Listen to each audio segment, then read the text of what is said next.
കുറച്ച് ഞാൻ ചിത്രം വരച്ച കുറച്ച് മനസ്സിലാവും ഗൈസ്. അപ്പോൾ ഫസ്റ്റ് തന്നെ നമ്മൾ ഈ ഒരു പിക്കാണ് ഗൈസ്, വലിയൊരു ആനയാണ് ഗൈസ് നിങ്ങളൊന്ന് വിചാരിക്കുന്നത്. പിന്നെ നമ്മൾ ജസ്റ്റ് മൊബൈലൊക്കെ വരച്ചു, പിന്നെ നമ്മളൊരാളെ പോലത്തെ ഒരാളെ വരച്ചു.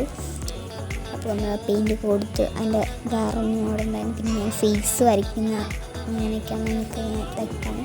പിന്നെ നമ്മൾ കുറച്ച് ഗേൾസ് പിന്നെ പിക്ക് അങ്ങനത്തെ സാധനങ്ങളൊക്കെ ആയിരുന്നു. നമ്മൾ ഗേൾസിനെ വരച്ചു, ഡോറാമാൻ അങ്ങനെ കുറച്ച് നമ്മൾ വരച്ചു നിങ്ങളെ കാണിക്കാമെന്ന് ഞാൻ വിചാരിച്ചു. പിന്നെ ഞാൻ പെയിൻ്റൊക്കെ എടുത്ത് ഇങ്ങനെയൊക്കെ ചെയ്തു. പിന്നെ നമ്മൾ ഡോൾഫിനൊക്കെ വരച്ചിരുന്നു. പിന്നെ നമ്മൾ എന്തിനാ മായക്കണ്ണൻ